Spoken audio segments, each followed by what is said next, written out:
Re-Zero, Arc 8, Chapter 64, Parent and Child of the Empire. The person known as Rowan's Segment was a man completely unfit to be a father, though Cecilis Segment thought that so-called common sensibilities were unnecessary for the leading actor. It was apparent that Rowan was a father far removed from the conventional family image. An ideal father was not someone who would slay his own child because it didn't seem like they would grow up in the way he desired. A single-minded eccentricity divorced from all notions of paternal love, that was the entirety of the reason why Rowan had killed all of Cecilis's older brothers while they were still infants. A swordsman in whom a genuine madness resided, such that he had no qualms with trampling upon anything as long as it was for the sake of reaching the heavenly sword. Rowan's Segment was nothing more, and nothing less, than precisely that. In all likelihood, Rowan would be deemed the foremost failure of a father even if one searched far and wide all throughout the world.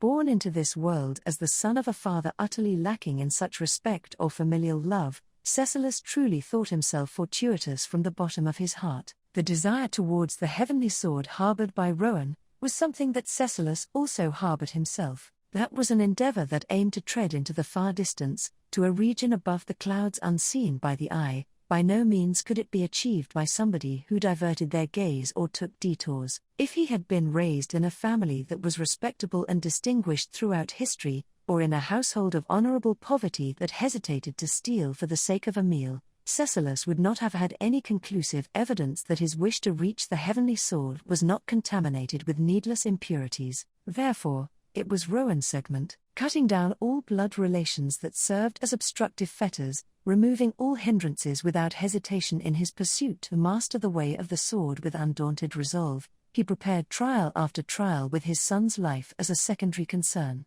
That pure madness staked on the sword, free from any impurity, was unstintingly poured into Cecilis by Rowan. Hence, Cecilis thought, as expected, he, born into this world as the son of Rowan, most definitely had it. Drawn from a scabbard of dreams, the dream sword flashed as it ran through the sky of reality, cutting the explosion of light, which seemed to invite the destruction of the world, head-on. Its tip was delivered to the beautiful girl who housed a blue flame in a single one of her eyes as she shed tears of blood. Basking in the supernatural stroke of the blade, the girl's Arakia's slender body had its very life severed in twain. Such a thing did not come to pass, the reason being, even the outcome from the slash of the enchanted sword, forged with reason not of this world, was something that did not adhere to common sense. The stone, Muspel, as one enrolled among the four great, it was the great spirit that sustained the vast lands of the Volecian Empire. Even if he intuitively understood that what he had exorcised with the dream sword Masayume was both Arakia and not Arakia, an extreme presence which had been painting over her very existence, Cecilis had no way of discerning its true identity. But then again, Cecilis's resolve or actions would not have changed regardless if he had known. Even if he understood that the vast lands of the Empire would crumble together with the Great Spirit if Muspel were to be destroyed, it was inevitable that Cecilis would draw the dream sword. To prioritize the presence of the heroine over the vast lands of the Empire was a natural decision for the leading actor. To begin with, when it came to the script, it was impossible that anything Cecilis carried out with conviction would result in a bad ending. Therefore, Arakia, unable to endure the power she had taken into herself, Arakia had been on the verge of bursting apart. Before Cecilis, having exorcised the gargantuan power that threatened her life with the dream sword, the innumerable bands of light encircling Arakia, those diamond bands were reduced to dazzling particles, melting into the crimson-tinted imperial capital. As Arakia slowly fell in the midst of those dancing particles of light, Cecilis sheathed the dream sword into the scabbard, which had suddenly appeared on his waist like a dream itself, and reached out his hands. His body was covered in wounds. Having sustained lacerations all over his figure, his blood-drenched kimono was torn and frayed. The design was far too beaten up to be called attire for a bout. However, contrary to that miserable appearance, the light in Cecilis's eyes as he caught Arakia had not clouded over in the slightest. Cecilis, languidly, the unconscious girl had both her eyes closed, and displayed a sleeping face that seemed as if she was dead. Since he knew that she was not actually dead from how she felt in his hands, he did not panic. Only, he quietly shrugged his shoulders as if to say good grief. Cecilis, You really know how to cause a stir, Anya. Among his faint memories that had been resuscitated in the midst of battle, the majority were of his evening conversation with the friend who had shrunk before Cecilus into the form of after Cecilus. However, when excluding that majority, the one who had left the largest footprint on his memories was this girl. Cecilus had a reputation, both among himself and others, that he was unable to look after others. Since he had made it so difficult to follow himself until here, there was no greater handful than her. Perhaps, it would have been no exaggeration to say that she was the biggest handful in the whole empire. I guess it's fine to assume you've wrapped things up? Behind Cecilus as he held Arakia, a voice with a slight sense of tension called out to him, approaching with footsteps that emphasized his caution, and in a state of being equally as battered as Cecilus from the aftermath of the battle, was Al. Not only had he survived without being reduced to spent charcoal at the edge of the decisive battle of the Bastion, but his act of playing supporting role by throwing his weapon at the end for Cecilus's spotlight was also something that clearly served as his own spotlight. Cecilus, that was quite the masterfully controlled performance, Al-san. I think understanding my intentions back there and throwing your weapon truly merits quite the high amount of U./U. Al, what kind of U./U, like favorability with you? In that case, I really don't give a shit. Drooping his shoulders in a fed-up manner, Al looked towards Arakia and said more importantly.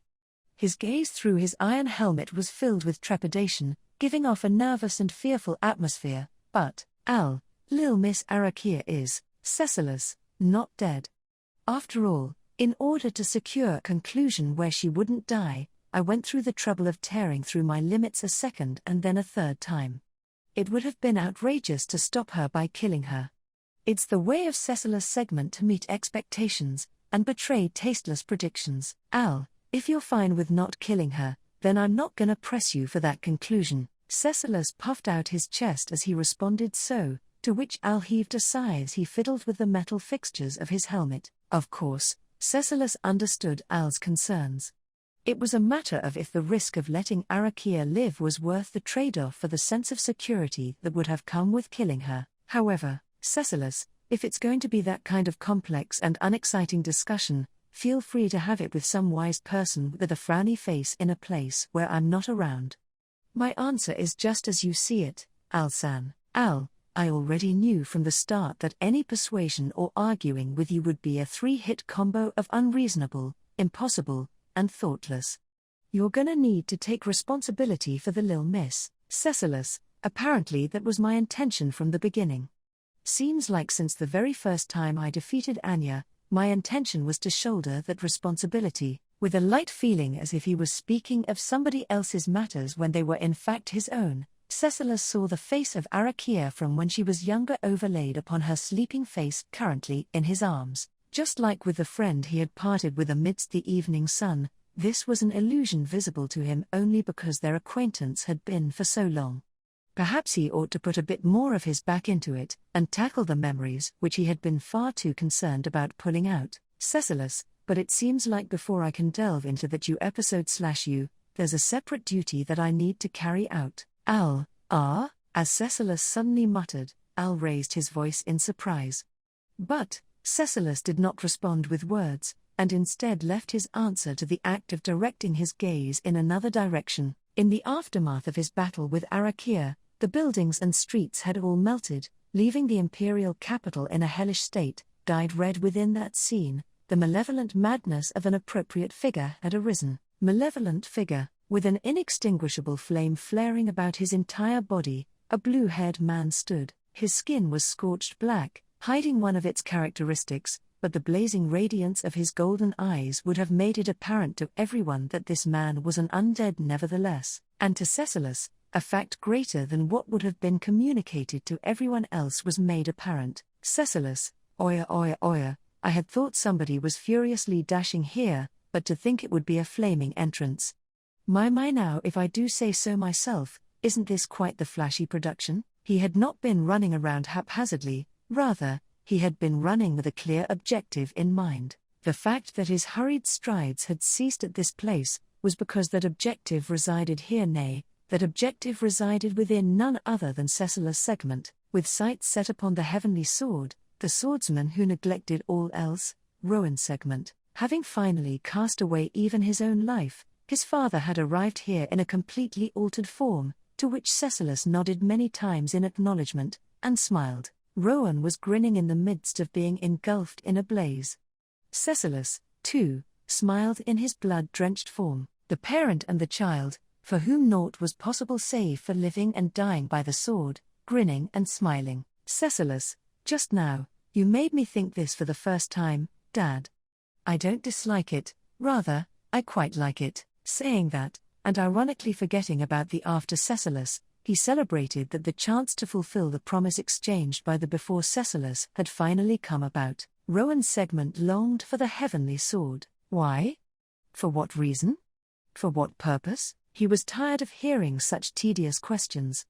That whole kit and caboodle was nonsense that had nothing to do with Rowan. Its impetus went beyond his earliest memories, its genesis was consigned to the riverbed of oblivion. Since the very first occasion he had laid fingers upon steel in the form of a sword, there no longer remained any other path for Rowan's segment but to master the art of swinging it. Even after being endowed with a commandment as a stargazer, and gaining a son to serve as a vessel to reach the heavenly sword, Rowan continued to do nothing but commit himself to diligent study so that he himself could reach the heavenly sword. Even using the fact that his greatest enemy in reaching the heavenly sword had been brought forth into this world by his own hands, he committed himself to diligent study, with diligent study, of diligent study, for diligent study, he diligently studied. Rowan, the time for my grand moment has arrived at last. Soul aflame, life fading to ash, his very destiny was on the cusp of its terminus. All were engulfed in the blaze,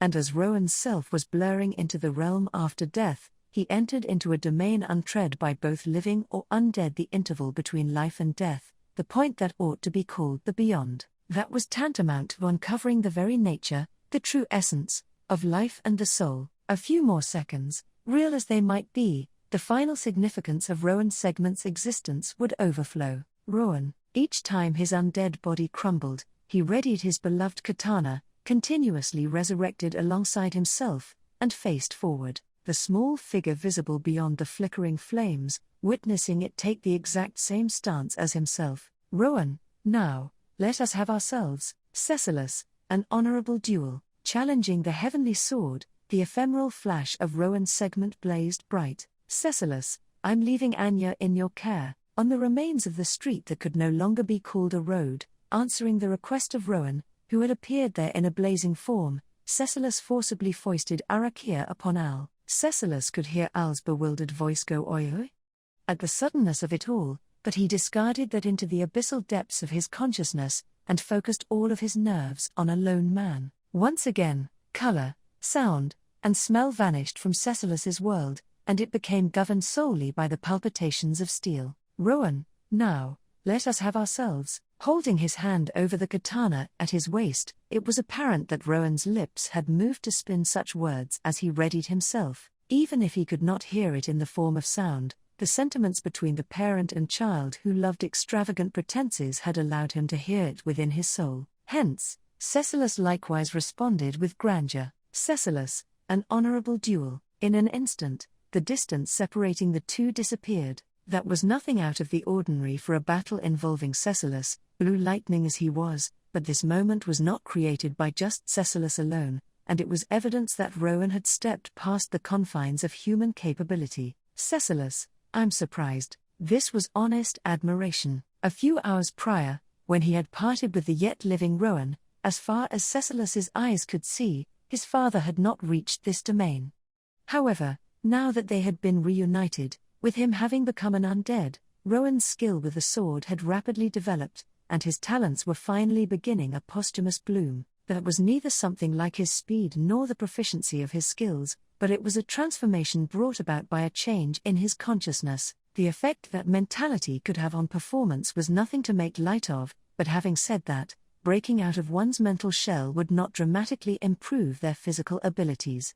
Hence, the transformation within Rowan was not one of extreme physical nature. Rowan had become capable of taking himself one step further. That which was not a physical step was difficult to describe on a level above that of pure feeling.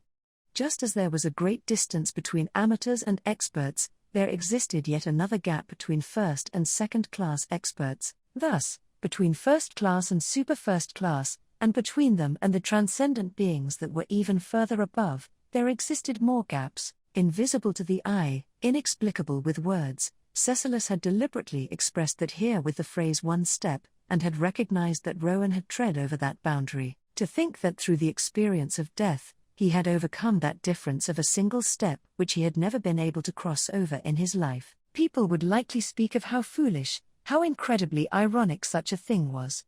But none other than Cecilus alone would. Cecilus, I don't dislike it, rather, I quite like it. An unyielding flame upon his body, as his life itself was being scorched. Rowan, plunged into the realm of death as he was, unleashed a stroke of his sword. As the blade flashed across a world bereft of color and light, Cecilus watched in adoration. Within the glint of the blade there dwelled assiduous training, diligent study in which no corners had been cut. Witnessing this, his eyes flickered. As a father, Rowan would likely be evaluated as the worst of the worst, and though Cecilus would not deny that, he dearly loved Rowan's mentality of constantly pouring his entire soul into the role he played. Rowan, igniting the little life he had left as fuel, Rowan unleashed his greatest stroke of the sword in all of his time during both his life and after his death. That brandish, honed to a razor's edge, was pregnant with an awe of swordsmanship that caused even Cecilus to envision death.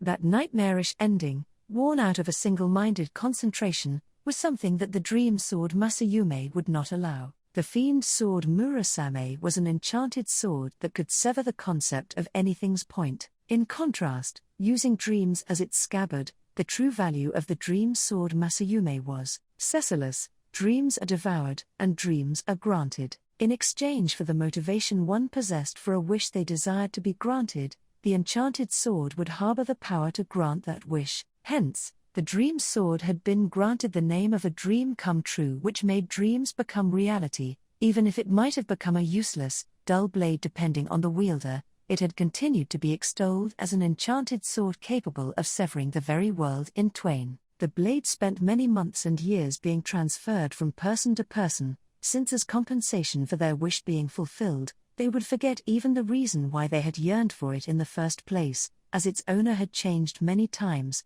Now, the dream sword had settled into Cecilus's hand. For both Cecilus and the dream sword, this was a miraculous happenstance. That was because, Cecilus, there's no way that my dreams and you motivation/you are ever going to run out. That was the reason why Cecilus Segment was the master of the dream sword. An extraordinary yearning towards the dreams one harbored would allow the potential of the dream sword Masayume to be displayed to the maximum degree. That instant, the unleashed brandish blurred the boundary between dream and reality as it sliced. Cecilus, compared to the decisive battle of the bastion between Cecilus and Arakia a moment prior, this bout was far too quiet. The impact bestowed upon the imperial capital, the empire, and the world was insignificant. Something like a one-on-one against an undead that would have disappeared either way, could not be anything but a trivial matter. However, for the parent and child duo that was Rowan Segment and Cecilus Segment, there was significance.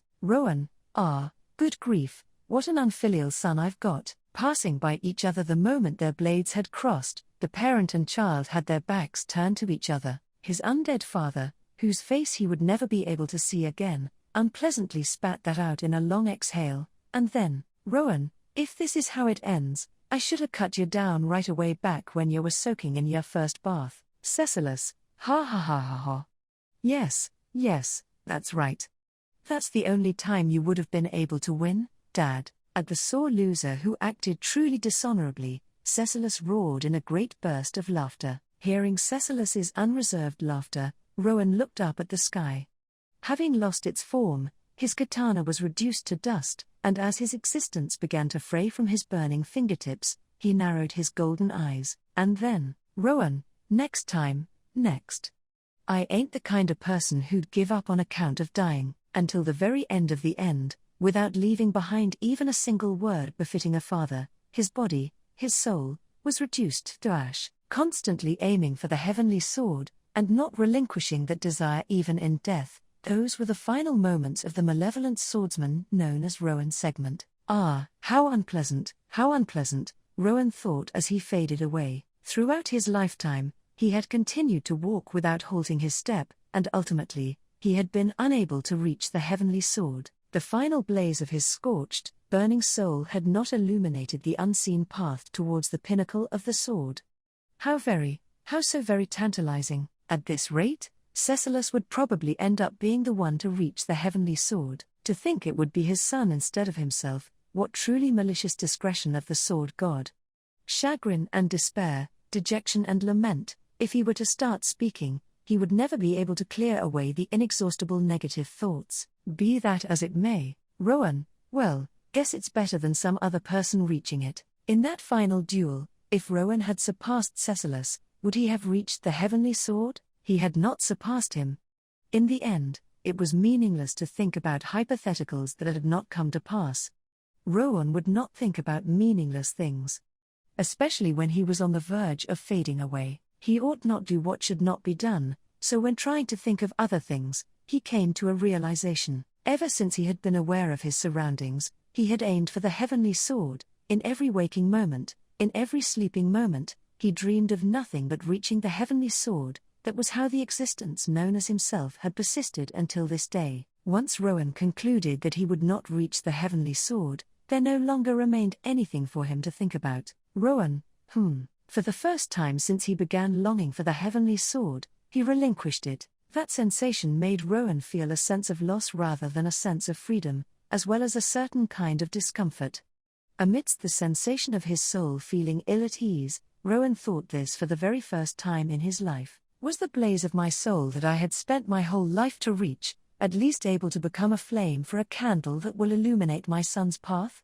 So he thought, leaving behind naught but ash and dust. The figure of Rowan's segment faded away. Within his soul, Cecilus' segment understood that this undoubtedly signified the death of his father. Having already met his end as a mortal, Rowan had still continued to aim for the heavenly sword after being reduced to an undead, and as his life was on the cusp of burning out, Cecilus had certainly severed it in twain. Cecilus, Alsan, sorry for so suddenly entrusting you with Anya. It must not be easy to carry someone with only one arm, so I'll take her back now. Returning Masayume to its sheath after it had completed its duty, Cecilus turned around and called out to Al. However, Al gave no response to that call. On one knee and supporting Arakia's body with one arm, as he shook his head side to side in a feeble manner. Al, how? Are you so calm? Cecilus, and by that you mean? Al, you know what I mean. Just now, that was your own father, wasn't it?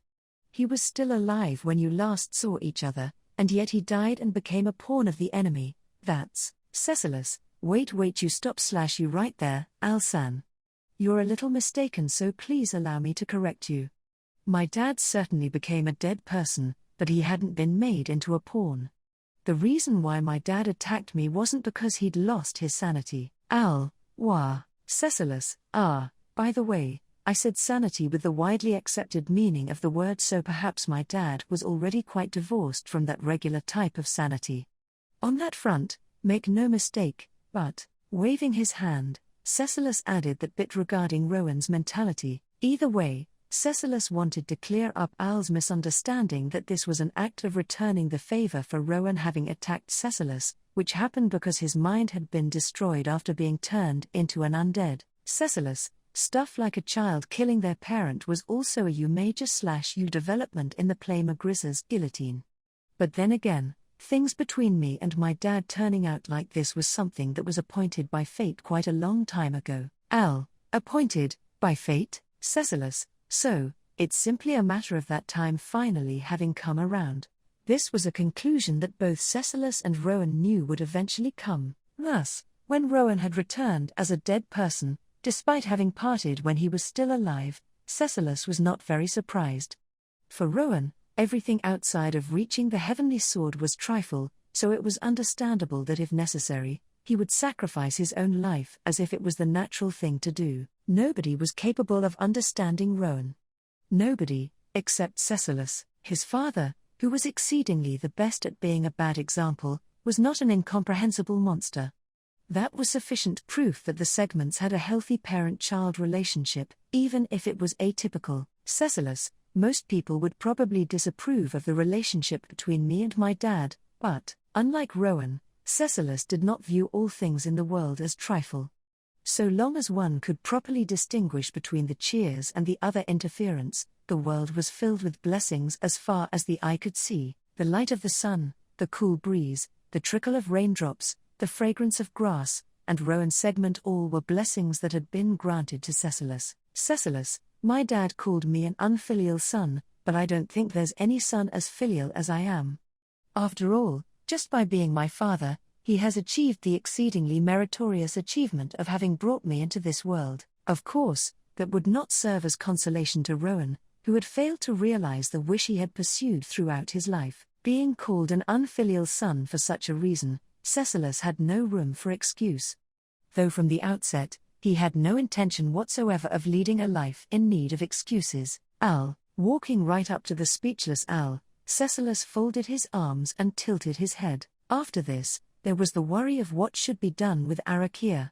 Even if he tried to bring her somewhere safe, was there anywhere in the current imperial capital that actually was safe? Were there any safe zones aside from Cecilus's direct vicinity? Cecilus, having said that it'd be a bit strange to carry Anya around the whole time as I run about. If we don't head back soon, then Groovy-san's sure to loudly yell at us. He went off to go hold back the caster of that curse, and speaking of which, do you think Groovy-san will be okay with us coming back with the Dream Sword instead of the Fiend Sword? From the start, the encounter with Arakia was an unexpected combat. The reason that Cecilus and Al had come here was to search for the Fiend Sword Murasame, capable of cutting curses, and unfortunately they had not fulfilled that objective. By now, Groovy should have been doing battle with the caster of the troublesome Curse of Thorns. Cecilus, for the time being, how about it, Al-san? While you do your best to carry Anya here, I'll clear the way ahead, by cooperating like that. Al, nah, I can't agree to that. Cecilus, Al-san? At Cecilus's proposition, Al shook his head side to side and declined. Standing up from his kneeling position, he foisted Arakia back upon Cecilus. Cecilus reflexively took Arakia into his arms, and then, Al, I've said it before. I've got something that I gotta do. Lil Miss Arakia was an unthinkable detour. Feel bad for Groovy, though. Lowering the tone of his voice, Al's gaze through his steel helmet was directed towards the Dream Sword on Cecilus's waist. Al, even I can tell that the katana on your waist is an insanely powerful weapon. It may be different from the one Groovy wanted, but do your best with it. Cecilus, so then Al-san is going off on his own. It may not be my place to say this, but will Al-san be alright walking around by himself unarmed? Wouldn't dying in vain be the most you could do, Al? I won't die in vain. That's the one thing I'll never do. Cecilus, indeed, seems like it.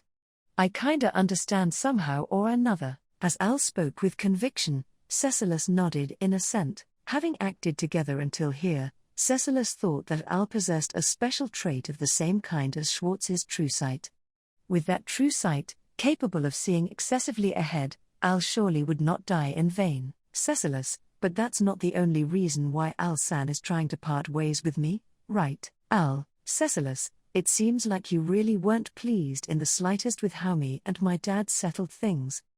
Perhaps Al-san also has some reservations regarding parent-child relationships? Al, that's got nothing to do with this. Even if it had nothing to do with this, Al's tone made it clear that a nerve had been struck, so Cecilus slightly shrugged his shoulders, and adjusted his hold on Arakia. Personally, Cecilus was reluctant to part with Al and leave him alone. Part of that was because he judged that it would not be ideal to have his hands full with Arakia, but more so because of his debt to Al in order to finish things without letting Arakia die. It was a fact that Cecilus had borrowed Al's power. Long story short, Cecilus had to repay his debt to Al. If Al had someone he wanted to save, then it made sense for Cecilus to assist him in that rescue. Worst case scenario, he could knock out Al and carry him back to Groovy, and then after mowing down the problem entirely with a swing of the Dream Sword, everyone would go to meet Al's princess. It happened at the same moment he had thought that. It was unexpected that you did not take her life. Reconsideration required. Suddenly, the voice of a third party interrupted Cecilus and Al's conversation. Those who heard the voice faced towards it, and Cecilus slightly narrowed his eyes. The owner of the voice was in the air, not in the midst of a jump, but in a state of simply floating there. For a moment, upon hearing the familiar manner of speech, Cecilus recalled the existence of the witch whom he had once killed, but present there was not the same witch in question. Cecilus, no, you're the same person. You look different on the outside, but you're the same on the inside. Perhaps you're a little different on the inside too? Is such a thing even possible? Which, if the form and nature of a soul changes, the exterior follows suit. The converse is also true, but by what sort of principle were you able to perceive that with merely a single glance? Answer required. Cecilus, ha ha ha ha, now that you mention it, I too wonder how I figured that out, without any intentions to provoke her with teasing, and truly just not knowing why. Cecilus smiled. Only, for some reason he harbored confidence that such was the case at a single glance. That the woman floating in the air overhead, her white hair fluttering, was the same existence as that witch. Cecilus, but why are you here? Did you not learn your lesson when you were killed by me the first time, and came to get you revenge/you? I find the appeal of such unyielding tough opponents to be desirable, but, which, to put it plainly, it is to carry out my objective. I have fulfilled one of my two overarching objectives. Once I achieve the one that remains, I hypothesize that I will be able to become fully absorbed in my original purpose of creation. Cecilus, ho ho, I see I don't get it, which, I thought I had explained it succinctly, though. Explanation required. Cecilus, well then how about I also give an answer that's simple, unusually short, and succinct in terms of myself. If you came to where I was to fulfill your objective, then you probably won't be able to fulfill it. It was plain and simple, exceedingly obvious, a clear answer unmatched in terms of being easy to understand. Hearing that response, the white-haired witch narrowed her eyes, framed by long lashes, and nodded, and then, which, is that so? In that case, my answer is simple. You cannot kill me, Cecilus, which, I have grasped that which is capable of killing me within this empire. By no means shall I draw near any of them. Henceforth, nobody can kill me. The witch spoke in an indifferent manner, and raised both her hands to the sky. That instant, Cecilus felt a strange sensation that seemed to distort the sky and space surrounding the witch. Next to Cecilus, Al took a step forward. Since the witch had made her entrance, Al had not spoken a single word. He looked up at the witch, who continued to produce a strange air of oppression, and suddenly extended his single arm straight out to the side. The next moment, the melted ground surged upwards, creating an unshapely stone dhow, and Al gripped it in his outstretched hand. Raising the stone dhow overhead, Al's throat quaked towards the witch. Witch, I am the witch of greed. Al, Echidna. With a voice of pure rage, akin to coughing up blood, he seemed to lose himself as he slashed towards her.